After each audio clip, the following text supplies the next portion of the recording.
Hello everybody and welcome to The Point, your weekly show for all things sports, straight out of Pittsburgh in the 412. My name is Riley Taylor and I'm your host. Two things on our agenda today. First, Cam Newton, the newly acquired quarterback from the New England Patriots. How will he do? Will the Pats stay in command of the AFC East or will the Bills take charge now? Then, the NHL Draft and the playoffs. Who do we expect to lose in the play-in rounds to have a shot at the number one overall pick in this year's draft? Stay tuned for all of this and more coming up right now on The Point. This past week, Cam Newton signed a one-year deal with the New England Patriots, lending them a definite starter for the upcoming season and finally placing Cam Newton on a new team after parting ways with the Carolina Panthers in this past offseason.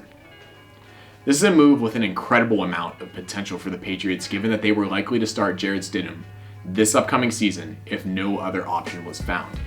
Stidham at QB would have been a very questionable move and likely would have opened the door for a team like the Buffalo Bills to finally top the AFC East, but all of these hopes now seem to be absolutely crushed for the Buffalo Bills as Cam Newton signs with the Patriots. Some analysts are even saying that Brady leaving the New England Patriots was the best case scenario for them because now landing Newton, they have a younger QB that they can hopefully carry later in to their era with Bill Belichick if he decides to stay. But the real question is, will Cam Newton perform as expected? Newton is coming off a career worst season where he only played, unfortunately, 2 games after suffering a shoulder injury and only passed for around 600 yards. But looking back to 2018, Newton led the Panthers to, unfortunately, a 7-9 record, but passed for nearly 3,400 yards, 24 touchdowns, and a 67% completion rate, picking up the second highest QB rating of his career at just above 94. So overall, a pretty decent season from a struggling Panthers team. So with the swap of scenery now to the New England Patriots, what can we expect from Cam Newton? In Carolina, his main targets were DJ Moore, running back Christian McCaffrey, obviously, Samuel Curtis, and tight end Greg Olsen. The only 2 players really putting up considerable numbers being Moore and McCaffrey, with Curtis being a steady number 2 receiver, but they had a fair amount of targets, a good mix of depth receivers. But now heading into New England, it looks like Newton may struggle to find his targets. His main target obviously being Julian Edelman, the Pats' number 1 receiver, but outside of Edelman and running back James White, who put up 645 receiving yards last year, the wideouts in New England aren't looking so hot for Newton. That being said, I expect Newton to possibly have a difficult time making connections with guys outside of Edelman and White. The remainder of the wide receiving staff are guys who merely posted 397, 359, 287, and so on and so down in their yardage last year. So the prediction here at The Point is that Newton may struggle to get the ball moving in the air, given that there's brand new chemistry that is not established yet in New England. We may even see some tempers flare in the locker room after the first couple weeks if things aren't clicking the way that we expect them, knowing how Cam Newton has been in the past. And with this rough receiving core that is just not, it's a step down from Carolina, but it's not like he had the great assets in Carolina, but it's definitely not what a starting quarterback of his caliber would want. So all in all, the Pats defense should hold up strong again like they did last year, leading the way for Newton to have time to adjust and get more comfortable, hopefully in the beginning weeks of the season.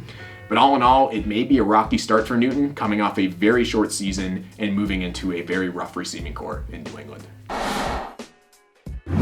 Last Friday, the NHL Draft ladder revealed that a team currently in the play-in rounds of the NHL playoffs is going to have a chance to secure the number 1 overall draft pick, thus giving them a chance to draft franchise talent winger Alexis Lafreniere.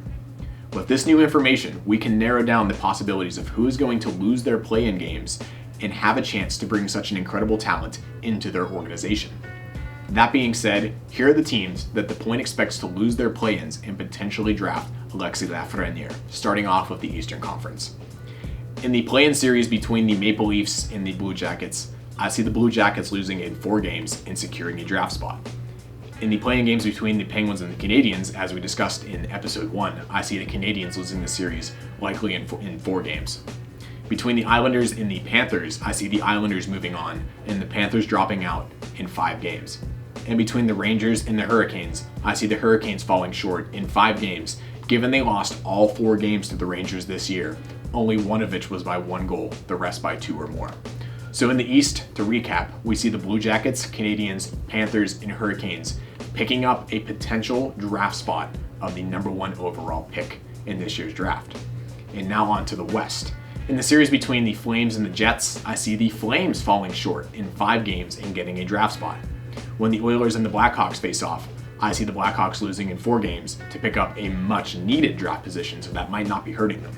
Between the Canucks and Wild, I see the Wild edging this series out very close in 5 games, thus putting the Canucks in a draft spot.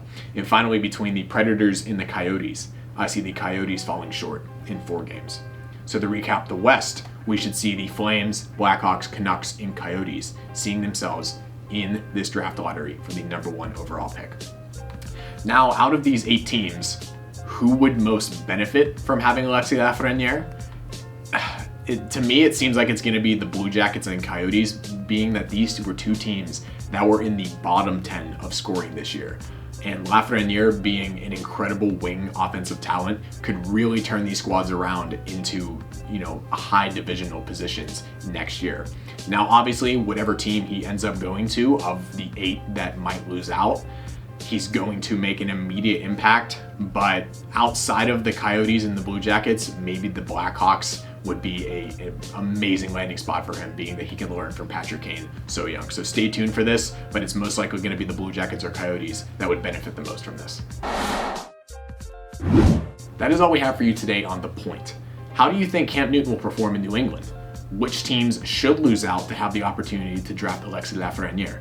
Let us know on our Twitter and Instagram at @thepoint_412 or in the comments below. I'm Riley Taylor, this was The Point, and thank you for tuning in.